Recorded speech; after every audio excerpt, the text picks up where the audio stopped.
Hello everyone and welcome back to Aftermath TV. So for today guys, pag-uusapan naman natin yung isang tanong ng ating community members. Aftermath TV, paano ba kami makakakuha ng cow milk? Yes guys, so narinig nyo ng tama si Aftermath TV. So paano ba gagawa ng cow milk or milk dito nga sa Pixels, no? Pero syempre guys, uunahan ko muna kayo, don't expect na madali ito kasi nga by chance po. Yes, narinig nyo ng tama si Aftermath TV, by chance po makakakuha ng milk dito. So dalawa lang yon, either milk or tae ang makukuha nyo. Yes guys, tae minsan ang makukuha nyo. Actually, mas madalas pa nga tae yung may uuwi mo no? So but again, binalaan ko na kayo. Ngayon kung gusto nyo sumugal dito at tae ang makuha nyo, din nasa sa inyo na yun. So again guys, if you're interested on this video, don't forget to pump the like guys. Come on, pump the like. Kailangan natin i-pump yung like para naman at least no, lumaki yung community ni Aftermath TV at mas marami pa nga makadiscover sa Pixels dito nga sa ating bansa. Okay, so dapat minimum of 40 likes. Kung lalagpas tayo ng 50, then better. Okay, so without further ado, let's go guys. No? So saan ba muna tayo pupunta? Ituturo ko muna sa inyo kung nasan yung cow. Okay guys, so all you have to do is go north. Ulitin ko guys, go north at makikita nyo na agad yung, eto na nga no, yung cow. Alright, so dito nga siya nakapwesto, no, just behind the Pixels HQ or headquarter nga. So dito nga sa Karen and Dale's house, no, sa labas. Ayan na guys, so si Mumanch. Okay, so the next question is, Aftermath TV, paano nakita na namin yung cow? Ang problema, paano namin makukuha naman yung cow milk or paano ba ang proseso para makakuha ng cow milk? Okay. So first things first, all you have to do is go first to Box Galore. Yes guys, sa ating suking tindahan. So pupunta muna tayo kay Box Galore at mamimili tayo ng mga kailangan natin. Okay, so make sure ilista nyo na no, ano ba ang kailangan natin. So kailangan muna natin guys ng grain bow. Yes guys, no, so bibili muna tayo ng grain bow. Okay, so before we proceed, kailangan mag level 5 muna kayo sa farming skills nyo. So ulitin ko guys, dapat level 5 yung farming skills nyo.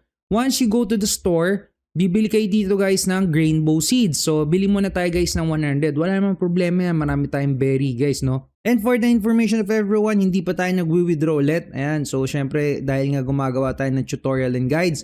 And then, after ng grain bow, another thing na kailangan naman natin is kailangan natin ng cooking mix. So, bumili tayo guys ng 40 na cooking mix. Walang problema yan. Ayan. Okay. So, medyo magastos talaga, no? At again, by chance ito. Okay. Now, once na nakuha mo na guys ang inyong grain bow seeds at nakuha nyo na ang inyong cooking mix, the next thing you want to do is maghahanap tayo ng windmill. So, pupunta tayo dun sa isang binookmark natin na NFT land, no? Kasi dito sa pinupuntahan natin na to, meron na siyang windmill. So, wala na tayong problema. Meron na rin siyang hive, and then meron na rin siyang lagayan nga ng manok or tinatawag nga nilang fowl. Okay. Now, dito guys, if you will see here, pagka minap view nyo siya, ayan, makikita nyo meron nga siyang meal dito. Okay.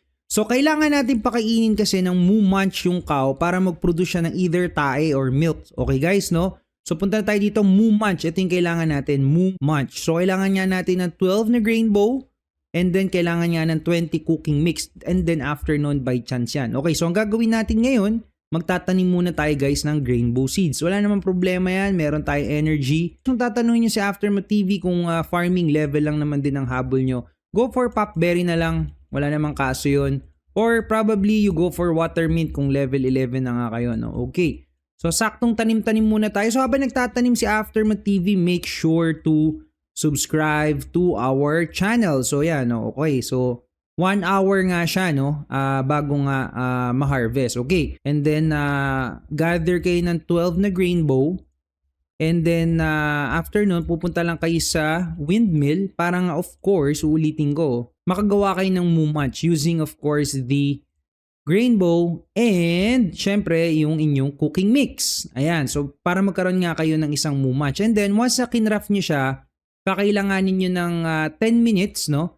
10 minutes para makuha nyo nga yung Mumanch nyo. And then once na na-collect nyo na yan guys, the next thing you want to do is you go now to the cow. Okay, so you go to the cow. Okay guys, so ito na nga 1 hour later. Ayan na siya guys. So ready na nating i-harvest ang ating grain bow. So all we have to do now guys is get the shears. Syempre, and then i-harvest na nga natin yung mga natanim natin na grain bow. So medyo kailangan mo lang talaga ng patience dito guys kasi nga 1 hour tayo maghihintay, no? But again, no, if you're aiming for the cow milk, nang ayaw mo na nga gumastos at yung tipong non-VIP ka or free-to-play player ka, then this is the way, no?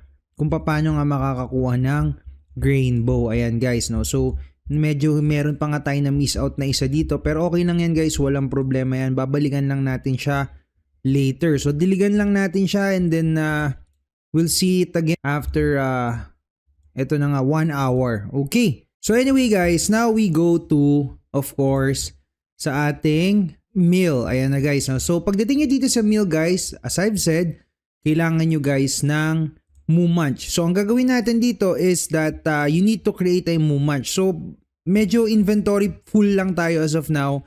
Pero anyway, after 10 minutes naman, mag-free tayo ng space and then babalikan natin tong Moo Munch. So after you're able to harvest na yung Grainbow natin, meron ka ng enough na Grainbow and again, meron ka ng cooking mix and then you can now create a Moo Munch, no? So I'll see you guys again after 10 minutes. Hello guys, so we are now back after almost 10 minutes at ito na nga, no, hopefully makukuha na natin yung ating Moo Munch para makita nyo na nga kung paano siya kakainin ng cow and paano ba natin makukuha nga yung milk or yung tae nga, no. So ito na guys, let's check the meal.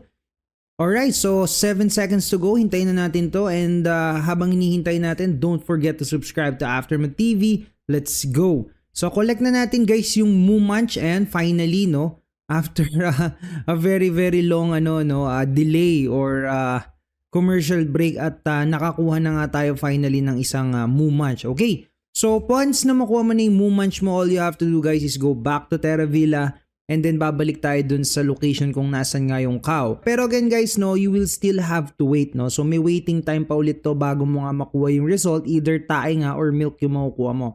So anyway, at least alam nyo na kung paano yung process, no, or yung tamang process nga on how to acquire a cow milk. This is again by chance, so I do hope makakuha kayo agad-agad. Pero kasi sa case ni Aftermath TV, puro tae yung nakuha natin, no. Pero anyway guys, so ito na tayo sa cow. Ito na yung gagawin nyo. You open your inventory, click nyo yung Moo Munch nyo and then i-click nyo lang dito sa cow, okay? Once na na-click nyo siya sa cow, magda-digesting siya and 1 hour and 20 minutes nga bago mo ma-harvest yung again either tae or yung cow milk. So it's by chance, pero guys don't worry. For example lang, no, sa 20 attempts nyo ay 20 na tae yung nakuha nyo. So kung naka 20 na kayo na tae, click nyo lang tong compost. Ayan. So once you click the compost, makikita nyo dito yung 20 tae nyo guys, pwedeng maging isang fertilizer. So hindi na masama. Medyo matagal nga lang siya talaga gagawin. Tapos mataas din yung bigay sa kanya sa Animal Care Experience Points or XP. So yun guys, so walang tapon guys. Even ang tae dito mapapakinabangan mo. So ganun kalupit, no? Pati tae talaga mapapakinabangan natin. So ito na guys, digesting na siya.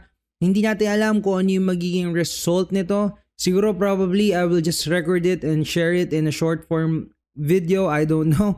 Pero anyway guys, I do hope swertihin kayo. So again, ganun lang kadali, no? Mag-gamble, no? Yes, mag-gamble kung tae or milk ang makukuha nyo. But syempre sana milk nga. Once again, para at least magamit nyo yung milk.